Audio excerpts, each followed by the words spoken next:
अस्सलाम वालेकुम एवरीवन, कैसे हैं आप लोग। मैं उम्मीद करता हूँ आप लोग खैरियत से होंगे और अल्हम्दुलिल्लाह आपकी दुआओं से मैं भी बिल्कुल ठीक ठाक हूँ। I am Fayaz from search properties 345 MB DHA Phase 6 Lahore.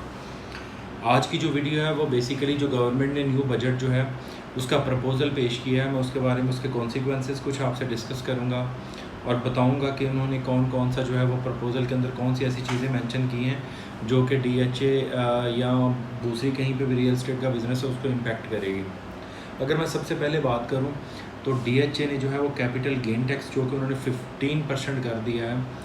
और जो पहले 4 इयर्स का होता था कि 4 साल बाद आपको कोई कैपिटल गेन टैक्स नहीं पे करना पड़ता था, लेकिन अब उन्होंने वो ड्यूरेशन बढ़ा के जो है वो 6 इयर्स कर दिया।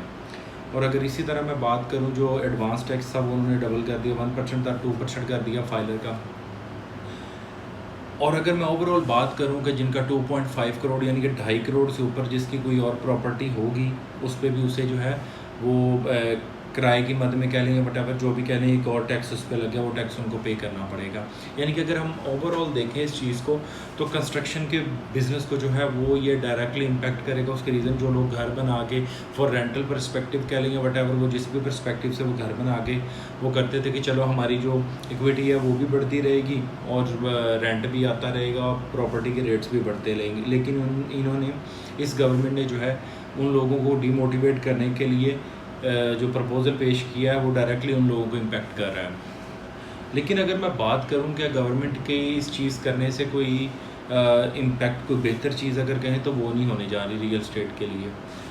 रियल एस्टेट के लिए अगर कोई चीज़ बेहतर हो सकती थी तो मुझे लगता है कि अगर ये लोग फाइलर ये नॉन फाइलर वाला कंसेप्ट ही अगर ये लोग ख़त्म कर दें कि सिर्फ फाइलर ही जो है वो सेल परचेज़ कर सकता है, तो मेरे ख्याल में ये इस तरीके के साथ जो है अपना टैक्स रेवेन्यू इंक्रीज़ कर सकते हैं, बजाय इसके कि ये लोग जो है वो नॉन फाइलर के लिए एक अलग से कोई चीज़ निकालें, डबल ट्रिपल उसका टैक्स कर दें और फाइलर से अलग कर लें। मुझे लगता है नहीं एडवांटेज देने के बजाय ये क्लियर कट अगर कर दें तो मेरे ख्याल में फाइलर और नॉन फाइलर का भी इशू ख़त्म हो जाएगा और इनका टैक्स रेवेन्यू भी बढ़ जाएगा।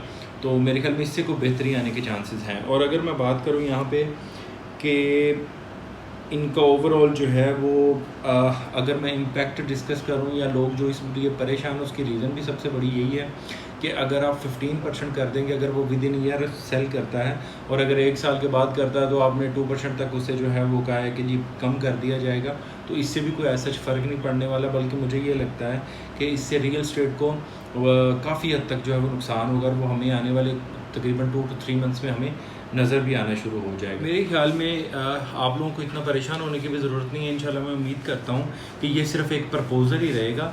जो हमारी रियल एस्टेट जो एसोसिएशंस हैं इंशाल्लाह उम्मीद है कि वो उनके साथ एक डिस्कशन टेबल पे जब बैठेंगे तो उम्मीद है कि इंशाल्लाह वो कुछ बेहतरी हो जाएगी और ओवरऑल जो है वो इसमें बेहतरी आने का इम्कान है। इसलिए मेरे ख्याल में ना तो आप लोगों को एकदम से जो है वो पैनिक क्रिएट करके जो है वो ना तो प्लॉट सेल करने के लिए मार्केट में फेंक देने चाहिए और ना इतना को परेशान होने की ज़रूरत है। इंशाल्लाह ये अभी प्रपोज़ल है, यकम तक जो है ये इम्प्लीमेंटेशन जब इसकी होगी उससे पहले इंशाल्लाह कुछ ना कुछ इसमें जो है अमेंडमेंट्स करके तो कोई इन बिटवीन जो है एक रास्ता निकाला जाएगा। तो मेरे ख्याल में अगर जितने हम नॉर्मल रहेंगे उतना ही ज़्यादा ये बिज़नेस जो है वो ग्रो करेगा इंशाल्लाह। तो मैं उम्मीद करता हूँ आज की वीडियो आपको पसंद आई होगी। थैंक यू एंड अल्लाह हाफ़िज़।